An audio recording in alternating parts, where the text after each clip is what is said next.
Hello, and welcome back to Chasing Hazel's Tales, a family history podcast presented to you by two registered nurses, all-around family historians, and sisters. If you got family history, we want to talk about it. I'm Kim McLaughlin. And I'm Laura Ireland. And before we dive in, because we do want to dive in, one thing I wanted to mention today is that I was a guest on a podcast this past week, and it was called Italian Roots and Genealogy with Bob Sorrentino. And that was released last Friday. It was a really great conversation where we got to highlight the Nikolai story that Laura and I featured here last year. So if you can get an opportunity, go listen to his podcasts. There's lots of Italian stories. He's very knowledgeable. And he also just published a book, and we will attach the link in our show notes. The book is called Farmers and Nobles, The Genealogy History of Two Italian American Families. And so a quick quote from a review, it said, "Even if you're not into genealogy, this book is a treat and a worthwhile read, since author Sorrentino traces his noble line back to numerous famous ruling houses of Italy. He provides us with historical sketches, refreshing our knowledge of Italy's long and complex history." And I got to thinking about that little review, and I thought, a lot of us could say that we're all from farmers and nobles in our genealogy, because sooner or later, True. Number one, we have a lot of farmers in our family. But I think if you go back far enough, everybody finds a little noble here and there, and perhaps royalty, that kind of thing. They say that it's very likely that a lot of people have descended from them. So if everybody just goes ahead and give his podcast a listen, consider his book, and I'll put the links in the show notes. And if anyone does listen to it, it was a little comical that he didn't think that there was anything about Italians in Maine. Right. Like we talked about the Italian Heritage Center, and it's like, I don't think people realize that there's an Italian community up here, right, in Portland, Maine. He's from New York, and who would have thunk? He didn't really know north of Boston that there may have been some Italians. And really, what we should do is take him to Millinocket and say, well, they built the Italians helped to build the mill up there. Yeah. That's right. So that's another part of Italian history. But anyway. It was good to talk to him. He was very kind, and just a really great conversation. Yeah, it was very entertaining. I liked it. Yeah, I liked it a lot. He was very nice. Yeah. All right. And if everyone doesn't realize that today, well, the day we're recording actually is today's Grandparents' Day. And that fits right in with what we're doing. We're going to discuss our other grandparents, our maternal line, and what cool connections we've made there. And we were lucky enough to know 3 of our grandparents, and only to find out, we had another one we'd love to have met, but we didn't. But that's where, right? That's where genealogy can help. Yeah. And as we've stated before, when you start looking, and that's what we did, we learned a lot about our grandmother that we never knew. And we also found that bonus grandfather that's and a very, very interesting adventure, I guess. Right. I would call it. Yes. And so we are happy to be starting a new family line this week. We are heading back, yes, you guessed it, to Penobscot County, our old stomping grounds. That's where we're from, but it's a little further north than that. And to tell you the truth, I never... we grew up in Enfield, and I never gave it any thought about Millinocket, other than the fact that it was our basketball rivals, right? We would go there and play sports. But East, yep. Yeah. So I never gave it much of a thought. But really, that is where... Other than that, we really wanted to beat them pretty badly. That's right. Can't we just once? Let's just once beat them. Yeah. And so that's where our grandmother's story started. My grandmother, and I just gave it some thought this morning, but she was kind of a pioneer type. She got stuff done. She worked in the wilderness, so to speak, with very little amenities. And her family lived in the Millinocket region, and color us impressed. We like the story. Right. And I think, just as a quick note, in her roots go back to probably some of the first settlers in the area. I would agree. But yes. Okay. That's another day. Yeah. But yeah.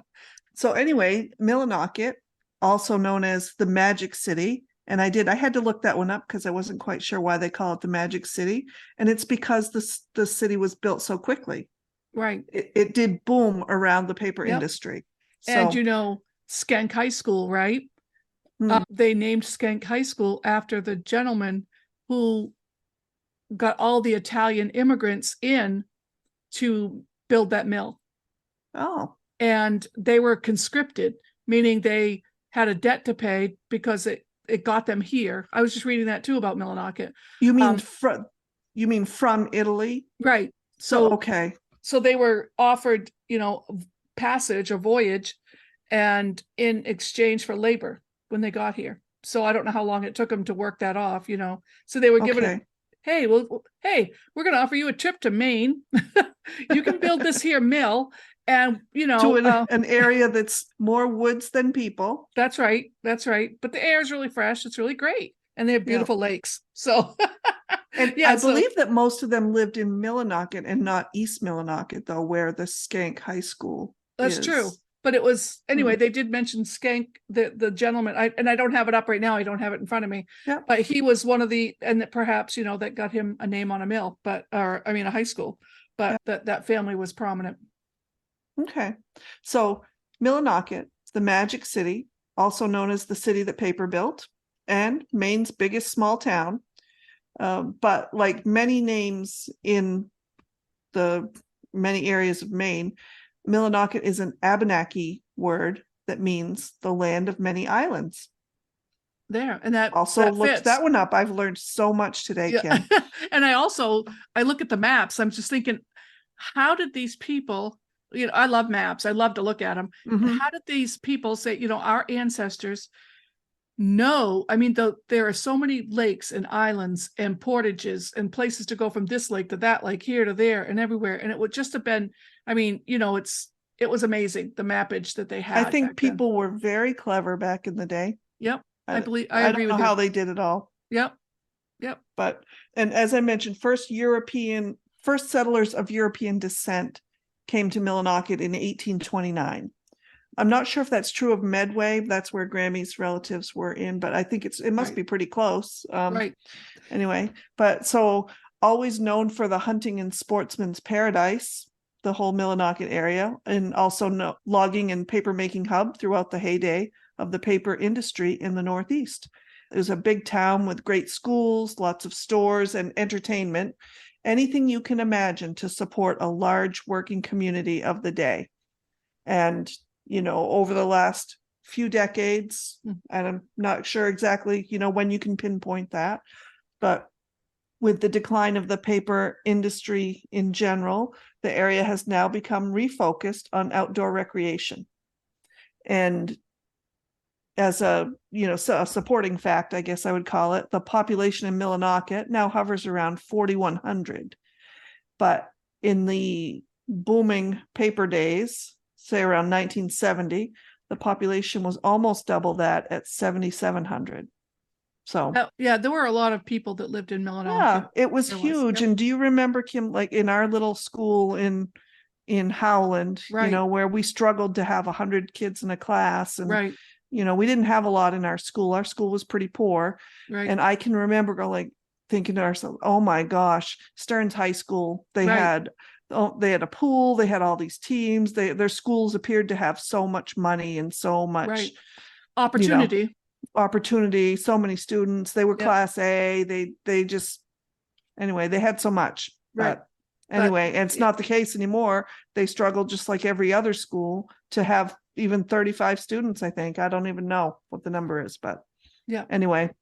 But one other fun fact about Millinocket, at least it's fun for me, because I like weather and all things like that. We haven't discussed the weather yet today. We haven't discussed the weather. Millinocket is going to be in the path of the solar eclipse that's going to be taking place in the Northern Hemisphere, April of 2024. And it's going to be a Millinocalypse, if you will. I've seen that. You've seen the path of the solar eclipse. Yeah. And I always said I should go up and buy a house now and rent it out to all the people who want to come and see, Yeah. And I think I noticed this 4 or 5 years ago. They've been tracking this, saying it was going to happen. And I thought, oh, that's so cool. But And now you know, it's on our doorstep next year. now it's 6 months away or something like that. Yeah. So anyway, Millinocket, the place to be during Yeah. the And this is solar all just the eclipse. background of where our family comes from. Right. And things that when Laura and I were growing up, we were in our little school in Howland, and we just didn't really give much thought to Millinocket as our roots. Right. You know? And it was only 45 miles, Right. 45 minutes away. Right. There's no reason why. I remember once growing up, you and I, well, we have a picture of it, so I remember, but we went to Right. Millinocket and we visited with one of Mom's cousins that was a Boyington. He was a Her Maine uncle. her uncle. All right. So he was a Maine Grammy's guide. brother. Yep. Right. Was he a Maine guide? He was at the forest ranger station He or worked something. for the park, I believe. Yep. Yep. So anyway, they're solidly in the Millinocket area. And when I say the park, I mean Baxter State Park. Right. Baxter State Park, which is amazing. Check it out. But what we want to tell you about is the one grandmother that we did know. Her name is just so interesting.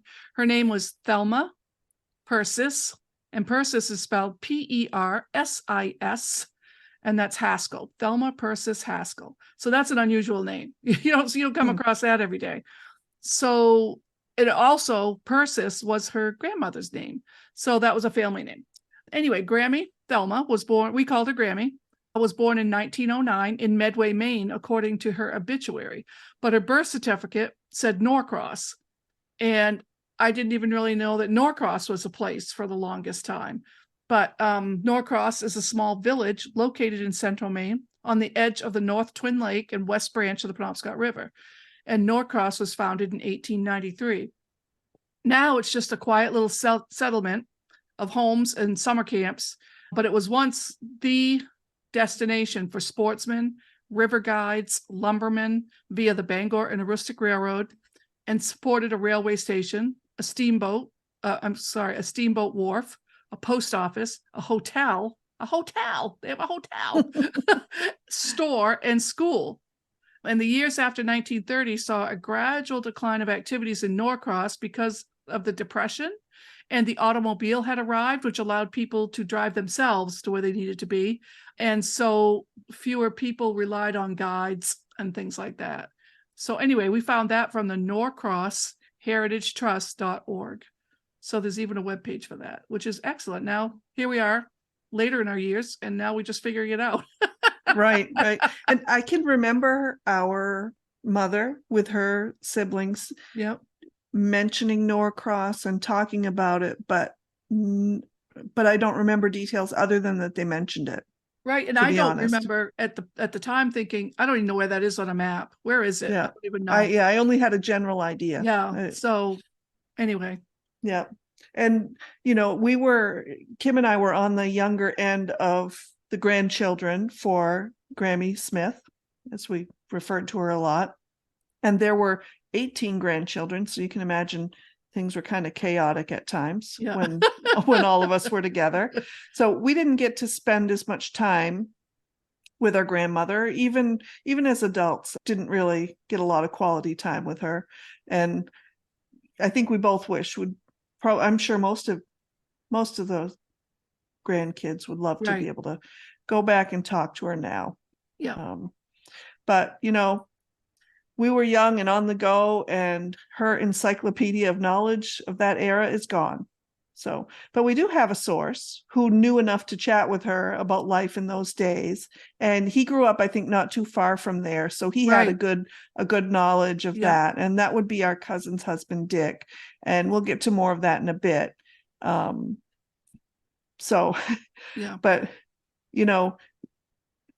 our grandmother, she had, worked very hard in those camps, and she developed a lot of skills. And one of those favorite skills that I can remember she could make bread. Yeah. And yeast rolls. Let's just talk about yeast rolls. Oh my gosh. Give me a stick I looked of butter. forward to those. Every Thanksgiving. I don't care if I'm at the kids table, the big table, outdoor, just give me a roll and I'm happy. They were the silkiest yeast rolls on the planet. And in the days we were growing up, in the days of margarine, and Grammy never put margarine on the table. It was butter. Yeah. I remember that. Mm-hmm. Yeah. It was good. Anyway. Yeah. We just want to say those were good. Yeah. Those were Those the were days good. when you could get, have you ever made her recipe? We have the recipe, right? I have not made her recipe. No. Well, that's a wintertime project for us. Yeah. Okay. So we're going to go on, so Thelma or Grammy was our grandmother. She and her sister, Rebecca, were raised by her mom and stepdad. But the mom, Edna, she was Edna McDougall, and her dad was Frank Haskell. So Edna and Frank, they were married in 1908 and divorced in 1913. And there's not much known about that. And it doesn't even play into this story. But just so you know that Thelma and Rebecca were stepchildren to the Boyingtons, but nonetheless, it didn't matter. So Edna remarried. She remarried to Ralph Boyington, and they went on to have 3 more children. So all in all, Edna had 5 children, and they made their life in the Millinocket area. And I'm sure that area has changed a lot since they were there 100 years ago, 100 plus years ago. That's been a long time. And, we knew that they lived the sporting camp type of life for many years, and we just didn't really know what that meant. And Thelma's grandparents, Robert and Persis McDougall, became proprietors of a sporting camp they call Narragansett Lake Camps. Nanamacana. It's a Well, I'm going with my friend Rita's pronunciation. Okay. Narragansett. All right, Narragansett. There's no R in there, but right, but she puts one in. If you're from Maine, you do what you want, and you just say it fast and just keep on going. That's Narragansett. So when Dick would pronounce it, I almost thought he was saying Nanamacana. I think that there are a few different ways to pronounce it. According to the way that we have seen it in books, it is spelled Nahmakanta, Namacana. But everybody has their own little spin, which is fine. Yeah. We could just call it Where There Are Plenty of Fish. That's right. Which is the translation. Yeah. Yeah. So, the families were all heavily into the guiding and operating of sporting camps. And they were also caretakers of a camp at Kidney Pond that belonged to Samuel P. Colt and his brother LeBaron. Like Samuel and LeBaron. That's that's unusual to have LeBaron. That's just, it threw me, but that's his brother's name. Yeah, that's a strange name. Anyway, that's fine. These two were founders of United States Rubber Company and a U.S. senator from Rhode Island and a federal court judge. Right. So Samuel was the founder of United States Rubber, and LeBaron was the U.S. senator from Rhode Island, and he was also a federal court judge. Okay. So there's just another example. It's a very long history of people from away coming into the area and loving the outdoors. Right. I think hunting and fishing was prime real estate up there. So yeah.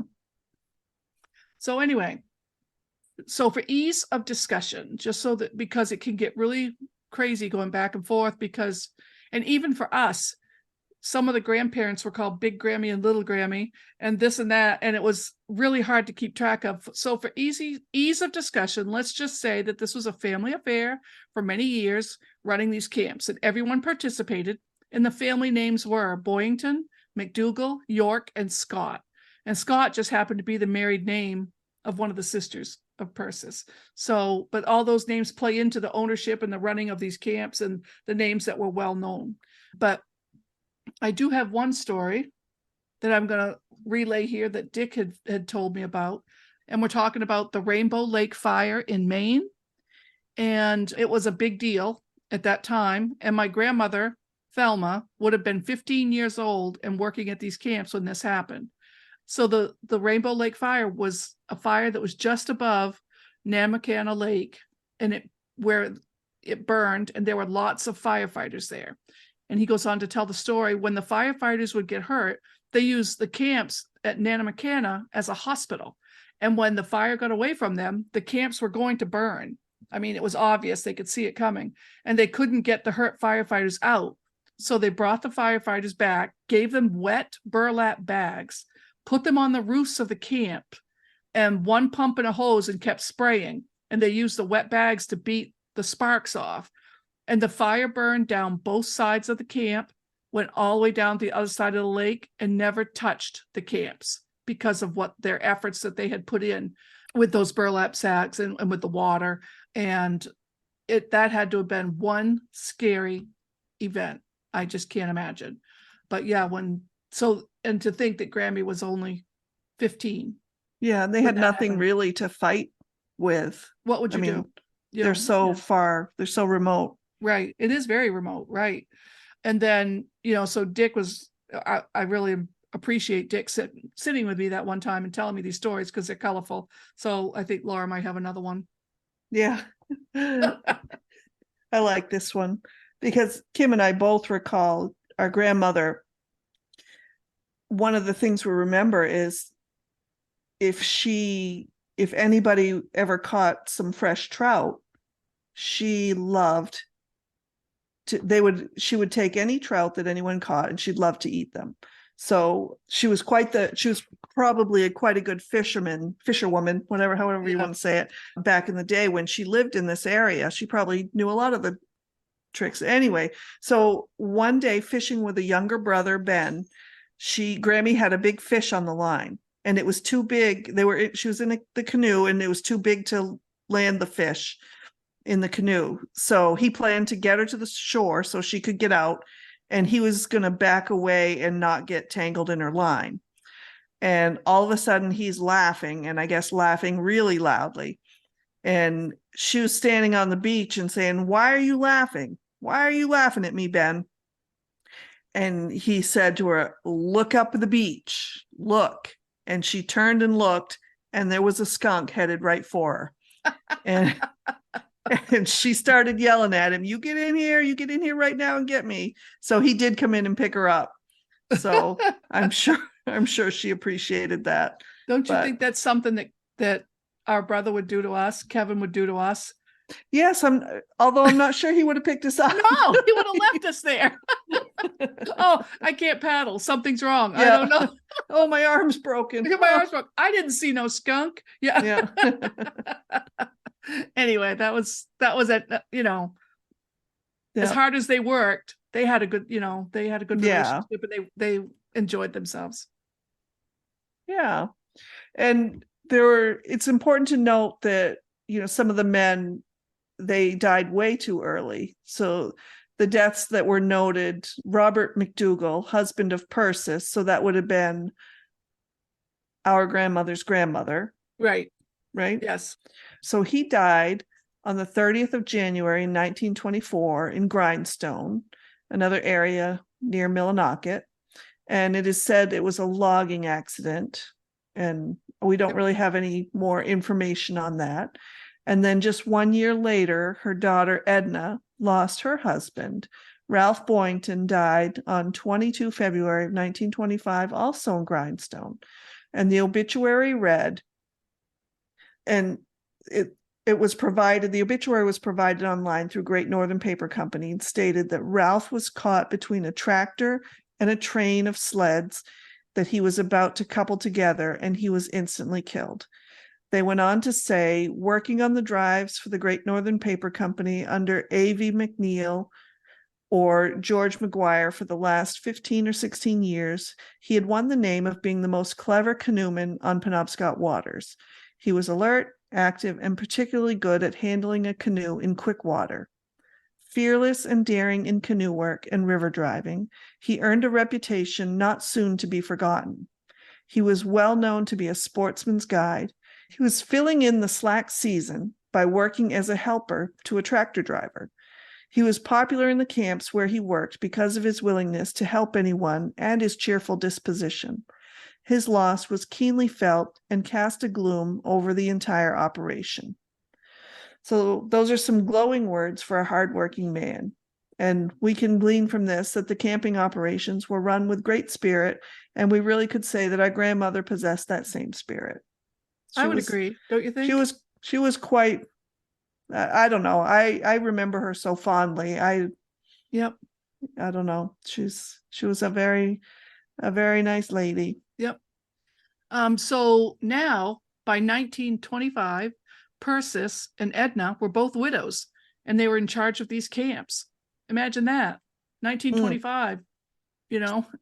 So from the book that I bought at the Millinocket Historical Society, which I talked about last week, it was reported in that book that Persis continued to work the camps, and her widowed daughter, Edna Boyington, and her 4 children, Rebecca, Thelma, Benny, and Gertrude, who normally lived in Norcross, they moved in to help her run the camps.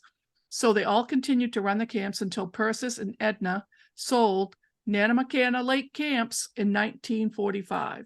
And that is a long run to be That running it is. without neither of their husbands. They probably had help, but you know, those were they were their partners, you know.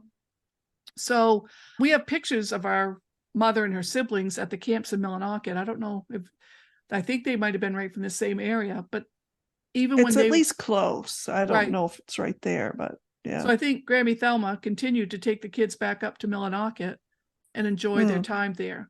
But you know, our grandmother worked really, really hard. So did her mother, and so did her mother.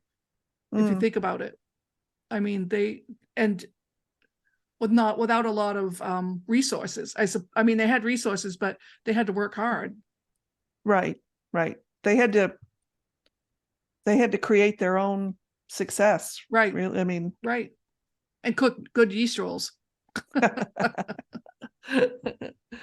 Oh, so, but now we want to mention that as our grandmother was working along, there was a young gentleman that was headed north to get some fresh air and spend some time with his uncle.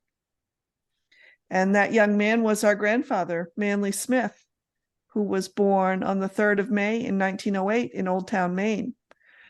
And he was sent to stay with his uncle Hart Smith in Millinocket, Maine.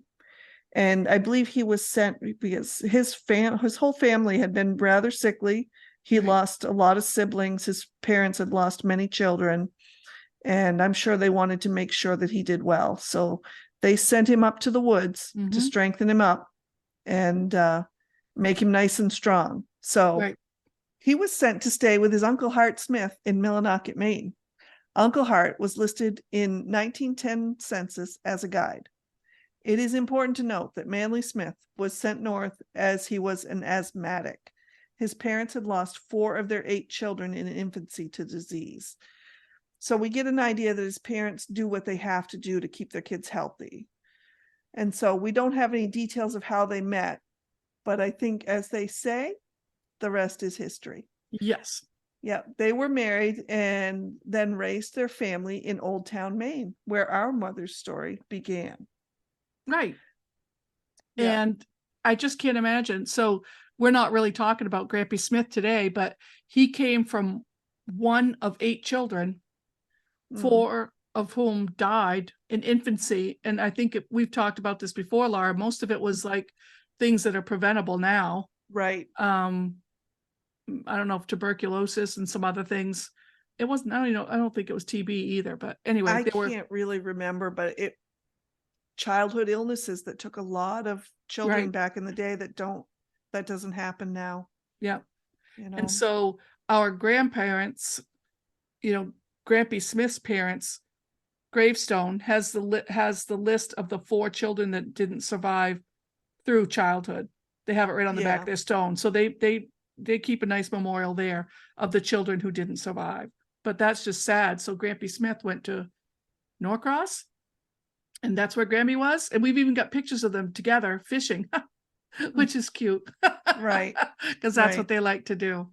And in that picture, you can see all the large mosquitoes or bugs in the air as well. Yeah. Even in that 1930 camera. Yeah. It was. You can see the bugs in the air. Right. It was like, yeah, but we know that. We know exactly what they're sitting in, the bzzz around your head. But doesn't Grammy look cute, sitting nice and sassy, holding her fishing pole? I like that picture. It's a good one. Yeah. So I do have a really fun memory of a story of Grammy Smith in her older years, sitting around the kitchen in their house in Old Town. I remember her, I think that my girls were there with me that day, and somebody spilled something in her kitchen and we wiped it up off the floor.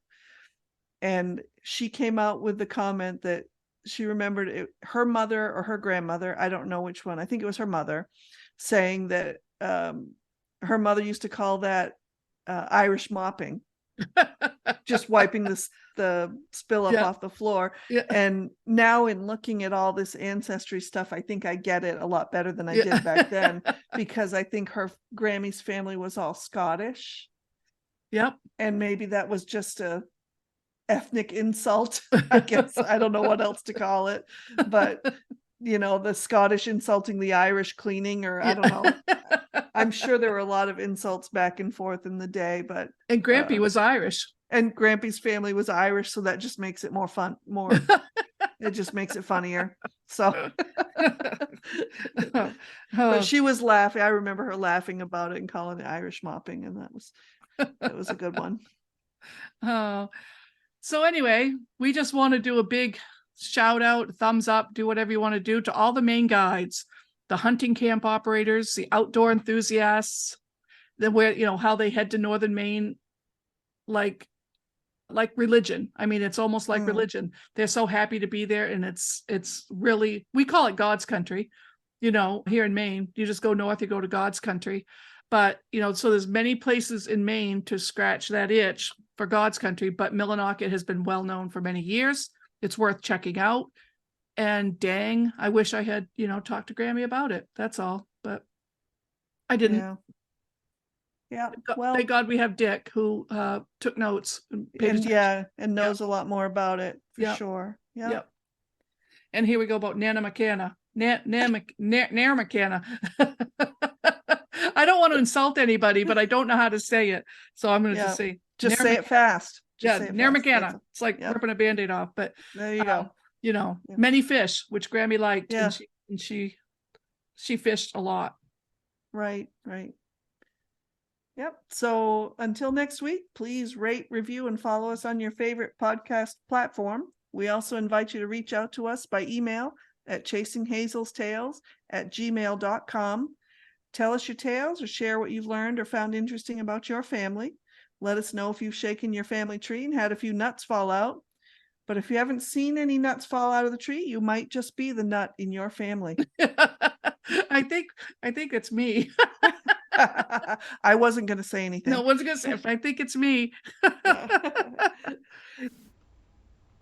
And I just wanted to pop in and say that I made an error in my terminology earlier when I said that the Italians were conscripted. What I meant to say was that they were bonded labor, which is much different, meaning that they owed a bond for their passage and they worked it off with labor. Sorry about that. You can also follow us or contact us on Facebook, Instagram, Twitter, also known as X, or TikTok. I'm tired with Twitter, X. I know. Whatever. Although that's where all my friends are, my genealogy friends. There's a lot of them on there, but it just exhausts me. But anyway. Yeah. All right. So until next week, we'll see you later. We'll see you. Bye-bye. Bye.